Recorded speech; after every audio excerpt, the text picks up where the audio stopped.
It's head-to-head time. The brand new Breeo Y series versus the newly released Solo Stove Bonfire 2.0. So let's get to it.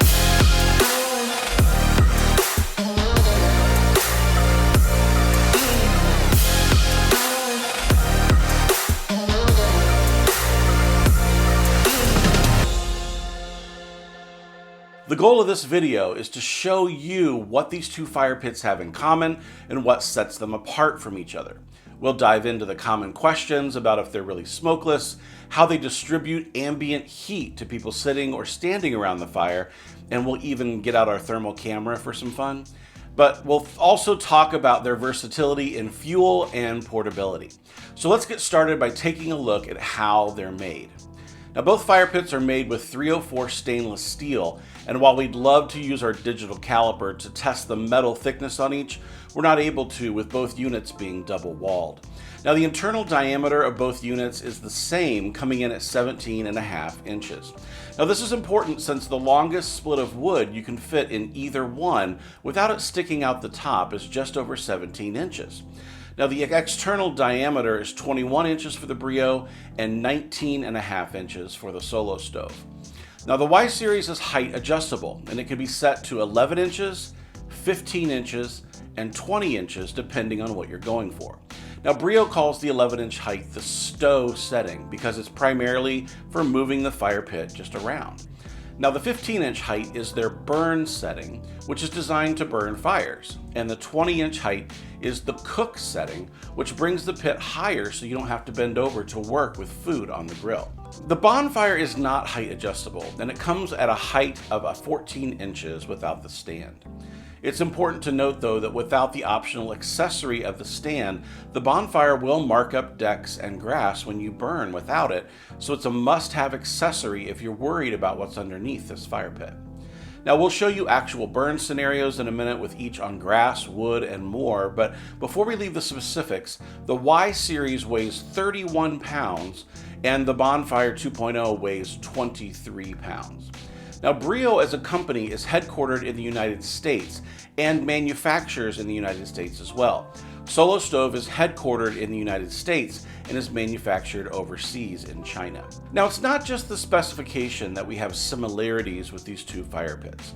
Both of these units claim to be able to produce a smokeless fire. In our testing, we found that this claim is mostly true for both companies. They're both very similar in how they achieve it as well, and we'll cover how that works in a second. But both units are designed to really be portable, and the new handle on the Breeo changes the game on how easy it is to just grab it and go. Now, if you want to move the Bonfire 2.0, you can load it into the carrying bag to carry it around, or you can purchase the additional handle for $34.99 so you can carry it around like the Breeo.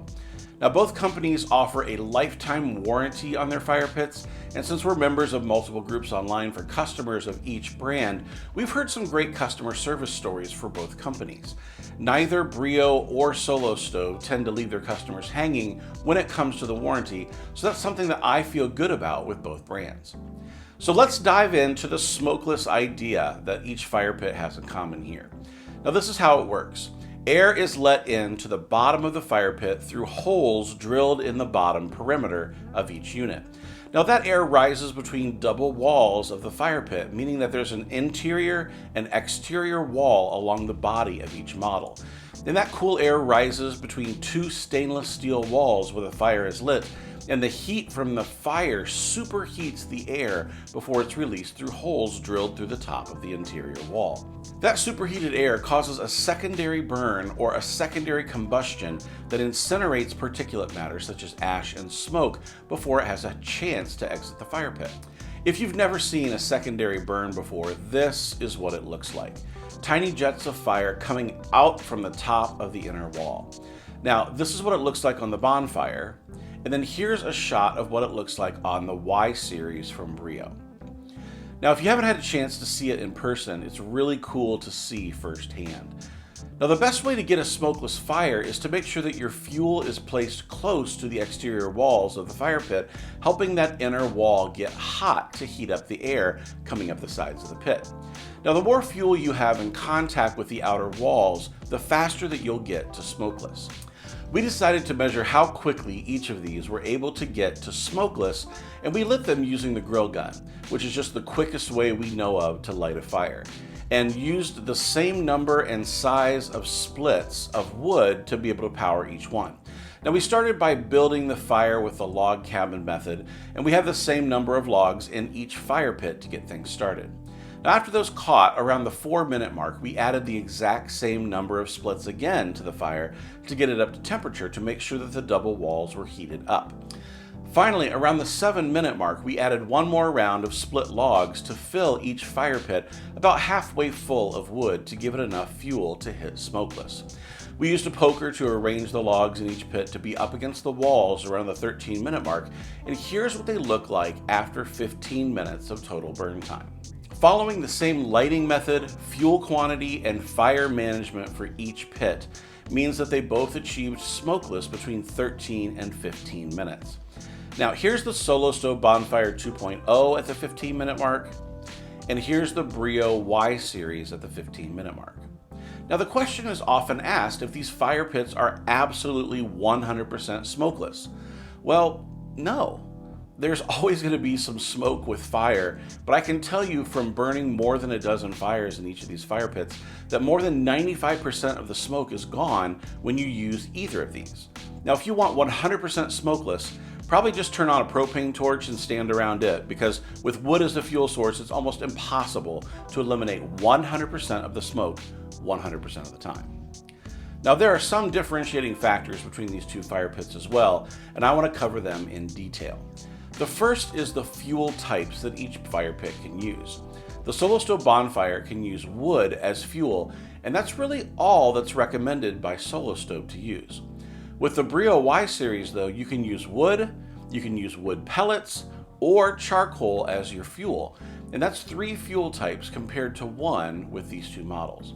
Now we'll go deeper in a minute, but here are the other 2 differences between these models. The second thing is how the fire pits address height. The Solo Stove is set right out of the box.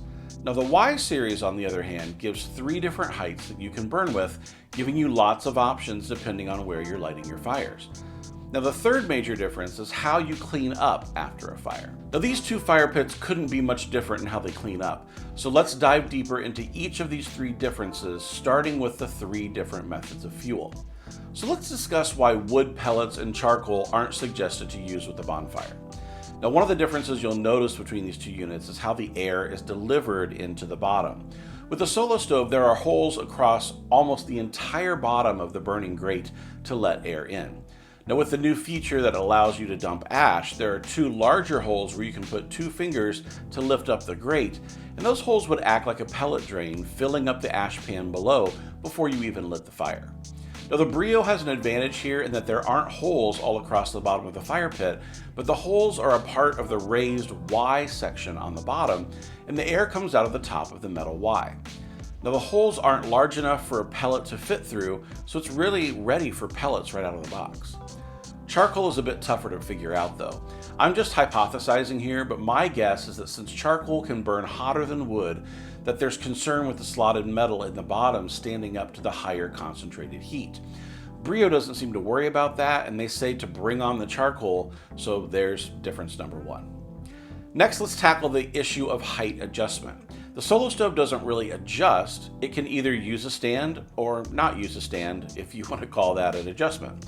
The Breeo Y series has the 3 height levels, so let's see what they look like. Now first is stow, and it's what you see when the legs are completely retracted and even with the floor of the fire pit. Like the Solo Stove, if you burn a fire in the Y series with the legs in stow position, you'll burn, crisp, or melt whatever's underneath and is in contact with the bottom of the pit. So this level is really designed for storage and moving and not for burning, but you use it how you want to in the end, right? The burn leg level setting makes it so that the bottom of the fire pit sits about 3 or so inches off the ground, very similar to what you'd get in the Solo Stove on a stand. Now here's what that looks like in action, and we'll break out our infrared thermometer here in a second and show you how much heat is going on down there. Now the last setting is the cook setting, and it really does make it so that you're not completely hunched over when you're cooking on the Breeo. Many of the fire pit cooking solutions are designed for when you're sitting by the fire rather than standing around it, but I find that more often than not, I'm still standing around the fire when I'm cooking, so I like the height adjustment here. The Outpost grill accessory also makes it so that you can adjust the level of cooking, but more on that in a minute. While we're here, let's talk about what surfaces you can burn on when you're using these fire pits. The first question we usually get is, can I burn on grass with this fire pit? So let's start with the Solo Stove Bonfire. Either you burn without the stand and nuke whatever's below the bonfire, and it will kill grass, discolor patio, and melt Trex decking without the stand underneath. Or you could pick up the optional bonfire stand and you don't have to worry about using it over grass. The airflow under the fire pit with just those few inches of space gives you the buffer you need to protect what's below. So grass is good to go with the Bonfire 2.0. Now for the Y series, as long as you have the legs set to burn height or even higher with the cook height, you won't kill the grass underneath, so you've got the green light to burn on grass with either fire pit. Now next up, can you burn safely with these fire pits on a wood deck or a Trex style deck? To test this, we pulled a piece of plywood out of the garage and lit a fire to see what would happen. Now the test was rather underwhelming because in both cases, no damage was found on the plywood board after a full raging fire. I completely understand the uneasy feeling that I would have taking a fire pit and putting it on my wood or Trex decking, but here's what I would say to ease my mind. When we ran these tests, we took our infrared thermometer and got a measurement of how hot the wood underneath the fire pit read, and our top temperature was no higher than 120 to 125 degrees Fahrenheit on the Breeo. Now it's harder to read the temperature under the Solo Stove with the stand, but again, neither of these fire pits showed any wear to the wood below after a substantial burn. Now when it comes to ambient heat distribution, both of these units are better at warming those standing around them than they are at warming those sitting around them. Now the answer is really pretty simple. The double-walled nature of both fire pits means that the cool air from the bottom of the fire pit is rising between the inner and outer walls, rapidly coming to a very hot temperature before it's released through the holes in the top of the inner wall to be a part of the secondary combustion that makes these units smokeless. Now, since those walls are sending air up, that means that they're not sending air out, and your body parts that are right in front of the double stainless steel walls will be cooler than those above the walls. It really just means that if you want smokeless, you aren't going to get a low seating level ambient heat. Now Breeo has released a fire pit chair that puts you at the best height to be able to take advantage of the heat released from their fire pit, and Solo Stove has released their heat deflector accessory that sends heat out instead of up. Now, chairs and accessories aside, these fire pits release their heat in a cone shape above the top of the fire pit. Now think of an ice cream cone shape that starts at the top of the fire pit, and that's where you're going to find the heat in both instances. Now, we're working on a way to show that with the thermal imaging camera, but it will have to wait until the next video, which is coming soon. Now, since this is the barbecue lab, and outdoor cooking is also a big part of what we do here on the channel, there's no way that we could finish a review of these two category leaders without looking at how they cook. Breeo has the Outpost grill as an accessory that you can purchase to turn your Y series into a grill. Now, Solo Stove has their cast iron grill top and hub to bring cooking to the bonfire. Now, the primary difference between the two systems is that the Solo Stove hub has a set height that can't be lowered or raised during cooking. Breeo's system attaches to the Y series through a port in the top of the pit, and the cooking grate moves smoothly up and down the height of the Outpost rod to any height you'd like. Now, it's also worth noting that the Solo Stove grill top is cast iron, which means that you've got to take good care of it or rust will sneak in. Now, we do our best to take good care of our gear here, but we left the grill outside for a week without realizing it, and some of our top turned orange. With a few SOS pads, we were able to get it back to looking good, but that's elbow grease I'd rather not apply in the future. Now, the Breeo grill is stainless, so no rust issues are present with that one. Now, we ran a few head-to-head cooks on both cooking surfaces, and we started with some Porter Road bratwurst and corn on the cob. The brats on the Solo Stove cooked very quickly and split their casings, while the brats on the Breeo were able to move up and down as the heat required. Now we started them too close to the fire and we just moved the grate up to get the distance that we needed.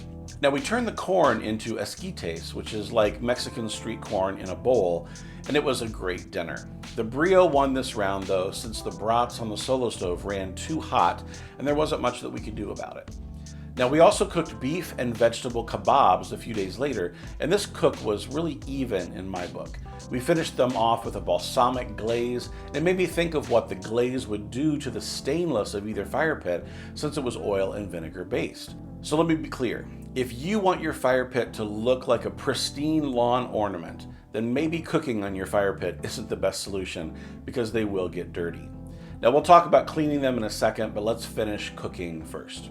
There was a little more char on the veggies with the solo stove, just since they were closer to the fire, but both sets of kebabs made a great lunch here at the lab.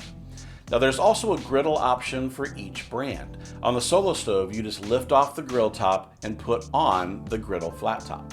Now with the Breeo, you can add the griddle and put it to use at the same time as the grill, since it fits around the edges of the fire pit and doesn't cover up the middle. Now we ran some smash burgers on both griddles, and here were my takeaways. With the solo stove, it's an incredibly steady and sturdy setup. I didn't have any trouble putting the smash on these burgers with the solo stove. For the Breeo sear plate, it's a bit of a different animal. The sear plate basically adds a thick griddle in a circle around the fire, and it gets screaming hot. Now smashing burgers wasn't any problem on the sear plate either, but it was a bit warmer than doing it on the solo stove. With the fire being right on the other side of your knuckles when you're using something to smash burgers like the Sasquatch we use here, it's worth noting that you should really use the sear plate when the fire has burned down to coals rather than an active flaming fire. So we successfully cooked on both fire pits, and it really comes down to preference here. After cooking on both, it was time to see what cleaning these beasts was really going to be like. Now the first task was cleaning out the ash left over from the fire, and the videos you see here are from the next day after a night of the fire going out and cooling. Now the Y-series can be cleaned by using the Breeo shovel accessory, or by picking the unit up and dumping out the ash, or my personal favorite method, just using the shop vac to clean it out in 30 seconds. If you decide to pick it up and dump the ash out, hopefully you have better aim than I do, since I make more of a mess this way. I probably need a larger pan, but it's what I use to clean out ash with my Kamado grills. I thought it would be fine. Well, lesson learned. With the new Bonfire 2.0, here's where they really brought about the change that most owners requested. Cleaning out the solo stove is made super simple by just lifting out the burn tray and brushing it off. Then you lift out the ash tray and dump it out, and that's it.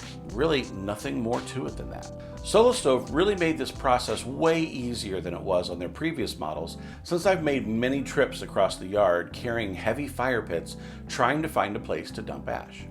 Now cleaning the top and sides of the fire pits was next on the list, and our friend in this battle was Liquid Barkeeper's Friend and these yellow and green sponges. Now you can get many of the stains off the grill with significant elbow grease and scrubbing, but there are some stains that we just couldn't get out.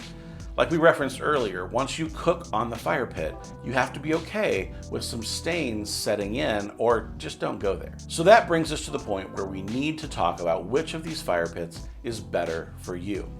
After many fires in these fire pits, here's my conclusions. If you want a fire pit that you can grab by the handle, throw it in the back of the truck, and head to the campsite, the Breeo Y-Series is for you.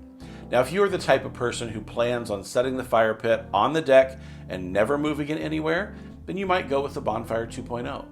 If you plan on cooking with your fire pit and you want to maximize cooking space and options, the Breeo allows you to use both the griddle and the grill at the same time, giving you a ton of cooking options and loads of space.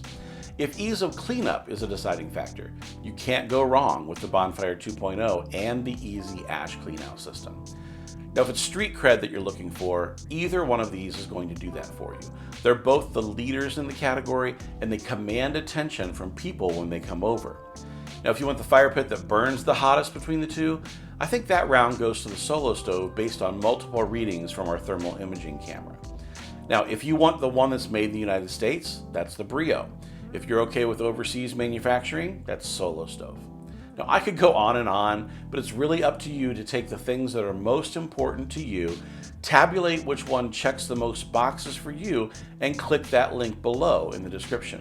Now, Melissa took the time to put together a master list of all the things that we talked about in this video. So if we talked about it, it's listed below where you can find it with an easy click. So which one's the winner for you?